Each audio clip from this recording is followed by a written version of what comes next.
Good afternoon. My name is Renato Sabbadini. I'm the Executive Director of ILGA, the International Lesbian, Gay, Bisexual, Trans and Intersex Association. Welcome you all, Excellencies and distinguished guests and friends. Thank you for coming to the presentation of the 10th edition of our state-sponsored homophobia report, which we publish every year at this time of the year, shortly before the International Day Against Homophobia and Transphobia. This year, I'm particularly pleased to welcome our distinguished guests. We have Ms. Mona Rishmawi from the Chief of Rule of Law, Equality and Non-Discrimination Branch of the Office of the High Commissioner for Human Rights. We have then Her Excellency Regina Maria Cordeiro Dunlop, Ambassador to Brazil. And then we have one of the two authors of the report. I'm happy to have here Angus Carroll. And then I'm also happy to have Joseph Sewedo Akoro from Nigeria. He is now in a consulting group, and he's an LGBT rights defender in Nigeria. And then we will have a short video presentation of which I will tell more later. And then later, we will finish, as usual, as customary, with a question and answer session. I'm happy to give the floor now to Ms. Mona Rishmawi. Thank you very much. Thank you very much, dear friends and colleagues. We are extremely happy to join you in this event. And last year we were already here, and this year, of course, I want to apologize on behalf of the Deputy High Commissioner for Human Rights, who really wanted to be with us today, but she had to travel actually at the last minute, so she is not actually in Geneva. Otherwise, she would have been here. We find that this is really an important opportunity to reflect on progress and some of the challenges that in this area. And really, we see the ILGA work as extremely important. And I'm always, every time I look at your reports, I'm extremely intimidated because you do such a great job on really documenting everything and in a very, very concrete and precise way. I was like, this is fantastic work. So we see when it comes to the protecting human rights of lesbians, gay, bi and trans and intersex people around the world, that really there is a lot of work that's still to be done. We will come to the challenges in a moment, but maybe first, and I tell this to my colleagues all the time, let's really reflect on progress. And there is a lot of progress that has been made so far in the last few years. 10 years ago, it wouldn't have been really, even this meeting in a UN setting would not have been even thought about. So really, I think a lot of things have been done in this area. Thinking of progress, a decade ago, here in this building, 36 states supported a joint statement that expressed concern about violence and violence based on sexual orientation and gender identity. At the same time, that was seen as a good result. By 2011, we have 85 states. So 36, we have 85 states sign a joint statement at the Human Rights Council. Of course, since then, a lot has happened, particularly two groundbreaking resolutions, and really thank you, the Ambassador of Brazil, and Brazil, who has been always on the forefront of this issue. Two groundbreaking resolutions were adopted at the Human Rights Council with the support of countries from all regions, and this is really, really important. At last, the fight against homophobia and transphobia has got the attention of the UN Secretariat as a whole, and we have the Secretary General who is extremely committed to this issue. He described this cause as one of the great neglected human rights causes of our time. And he has made international human rights. He has made it on the international human rights agenda, and he's been extremely supportive of this work and the work of the United Nations in this area, as you all know. So we have come a long way, and I think this is all because of a lot of you here, because of people in Geneva, because of people in main cities, but most importantly is because of really activists on the ground who really pushed this agenda forward. So really thank you all here in this room, but in this day also we have to also think of the colleagues on the ground who are defending human rights, and particularly on focusing on sexual orientation.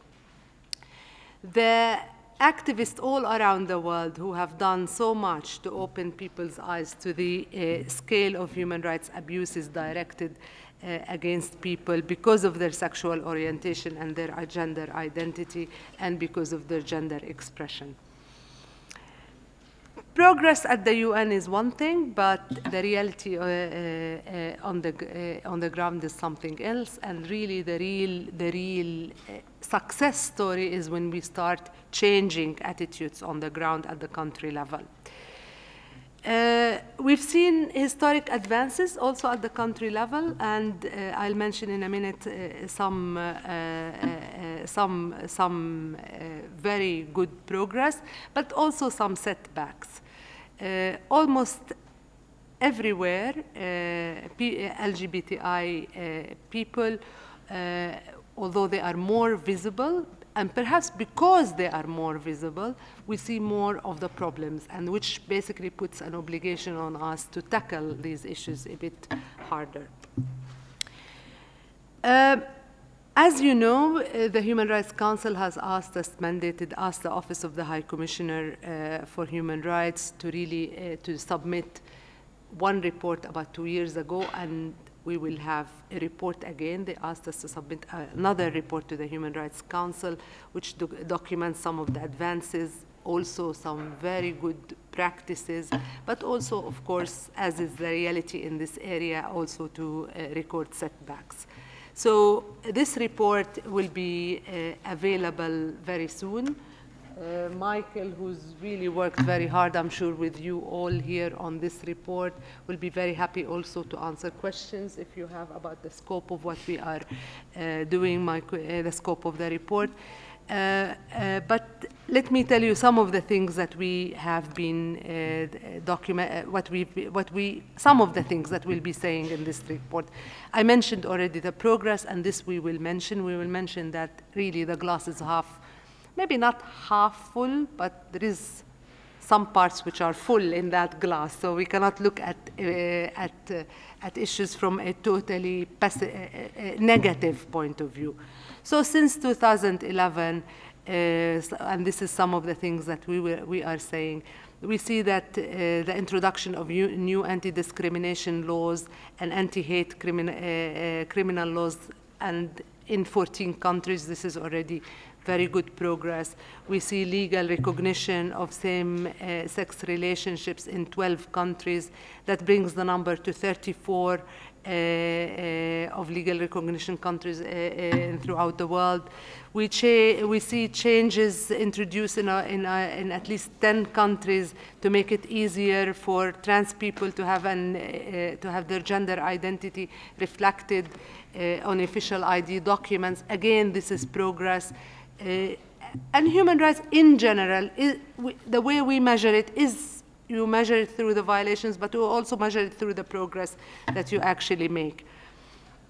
So, and beyond introducing new legislations, governments have introduced several areas, several issues, basically particularly programs that we are quite attached to and touched with, aimed at tackling, for example, things like school bullying, teenage suicide, youth homelessness, as well as training programs aimed at sensitizing public officials, teachers, media staff, and law enforcement personnel about this particular area of work. All this is good and welcome, as I mentioned, but I cannot really not mention some of the challenges that some of the research identified, and we need to really look a lot into this area. So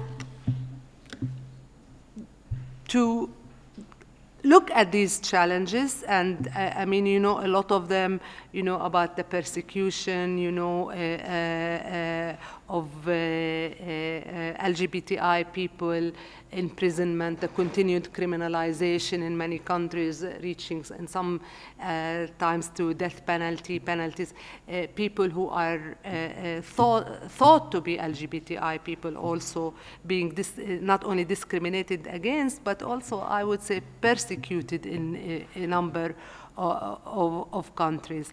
So what we are doing, in addition to the report that we mentioned, we are basically also looking at gathering good practices, and there will be another booklet that we will be publishing, looking at these best practices in depth. So we will see very soon two publications or two pieces of work from our office, the report that I mentioned to the Human Rights Council, and a separate publication, a booklet on good practice that I hope will really help policymakers and states in this area. I hope this will be seen, we will see the debate will help the debate to move on, and will help also the education and the information about what can be done to tackle discrimination and violence in this area. Changing laws is a good practice to start with, but the most important issue is really to change attitudes and to change what bring these discriminatory practices in place. So we'll have to continue to focus on this work, and I think this is really important because the link is between discriminatory practices and discriminatory attitudes is really, and discriminatory laws and discriminatory attitudes is really very clear, and we saw it in a lot of places in the world. Discriminatory laws feed into discriminatory attitudes, and discriminatory attitudes feeds into discriminatory laws, and therefore, you know, these linkages, we need to continue to work on it and to make it very clear and to continue to combat it very much. I'm sure you, I see here in front of me the statement that was issued by the special rapporteurs. Here you have a very good, I think, statement from several independent experts from the UN system, but also this time they are joined by the special representative of the Secretary General on Violence Against Children, and the Inter-American Commission on Human Rights, and the African Commission on Human and People's Rights. And I really have to say that the most perhaps important progress that we saw in this area is really at the regional level, and that's really something that is very important, of course, on the Council of Europe. And from our side, we will continue our work. I mentioned already the two publications, but in 2 days will be, you know, you all know the Free and Equal campaign. I hope you all have the buttons on the Free and Equal campaigns, and another video will be published in 2 days, Michael? Tomorrow. Tomorrow we will have, yes, another video, and I hope all this will be utilized by you and by the colleagues on the ground and by activists on the ground to spread knowledge, to spread information, and to really show the plight of people, LGBTI people across the world. Thank you again for inviting us here. Thank you for your confidence in the Office of the High Commissioner. We are here for you, and we really hope you will have a very good IDHO day. Thank you very much, Ms. Rishmawi. And indeed, if it weren't, well, the Office of the High Commissioner for Human Rights and several other UN agencies, and indeed also the Secretary General, have contributed immensely to the change of atmospheres, let's say, vis-a-vis the consideration for the human rights of gay, lesbians, bisexual, trans, and intersex people in the last decade at least. But we owe this also a lot to a growing group of countries, and which have been working steadily with the NGOs in the last decade to arrive to the two famous groundbreaking resolutions at the Council, which is why we are particularly pleased today to have here the Ambassador of Brazil. But I would like also to salute the Ambassador of Colombia, because you will remember, Ambassador Londoño Soto, that the resolution in September was promoted, actively promoted basically by Brazil, Colombia, Chile, and Uruguay. So it's indeed a pleasure and an honor for you to having for us to have you with here today to I wouldn't say celebrate, because I mean it's always difficult to say celebrate the International Day Against. You can celebrate such a day, but of course it's a celebration which is full of. There's partly a sentiment of joy for the progress made, but there's also certainly still worrying and anger maybe for the many situations which are still unresolved.